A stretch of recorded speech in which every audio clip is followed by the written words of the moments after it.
స్కామ్పై దర్యాప్తు ముమ్మరంగా కొనసాగుతున్న వేళ ఏపీ ప్రభుత్వం కీలక నిర్ణయం తీసుకుంది. వైసీపీ ప్రభుత్వ హయాంలో జంగారెడ్డిగూడెంలో జరిగిన కల్తీ మద్య మరణాలపై పూర్తిస్థాయి విచారణ జరపాలని ఆదేశించింది.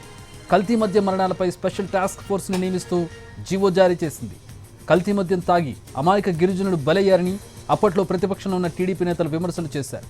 అయితే జంగారెడ్డిగూడెం వరుస మరణాలు సహజ మరణాలేనంటూ అసెంబ్లీలో నాటి సీఎం జగన్ ప్రకటన చేశారు. పోస్టుమార్టం రిపోర్టు వివరాలను కూడా నాటి ప్రభుత్వం బయటపెట్టలేదు. ఇప్పుడు ఆ కల్తీ మద్య మరణాలపై పూర్తిస్థాయి విచారణకు స్పెషల్ టాస్క్ ఫోర్స్ను నియమించింది ఏపీ ప్రభుత్వం.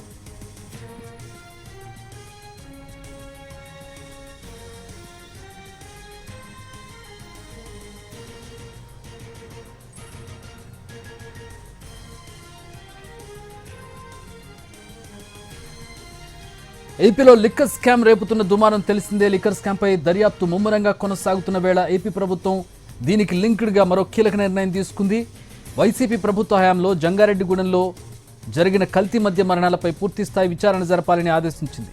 కల్తీ మద్య మరణాలపై స్పెషల్ టాస్క్ ఫోర్స్ను నియమిస్తూ జీవో కూడా జారీ చేసింది ఏపీ ప్రభుత్వం. కల్తీ మద్యం దాగి అమాయక గిరిజనులు బలయ్యారని అప్పట్లో ప్రతిపక్షంలో ఉన్న టీడీపీ నేతలు విమర్శలు చేశారు. కానీ జంగారెడ్డిగూడెం వరుస మరణాలు సహజ మరణాలేనంటూ అసెంబ్లీలో నాటి సీఎం జగన్ స్వయంగా ప్రకటన చేశారు. పోస్టుమార్టం రిపోర్టు వివరాలను కూడా నాటి ప్రభుత్వం బయటపెట్టలేదు. ఇప్పుడు ఆ కల్తీ మద్య మరణాలపై పూర్తిస్థాయి విచారణకు స్పెషల్ టాస్క్ ఫోర్స్ను నియమించింది.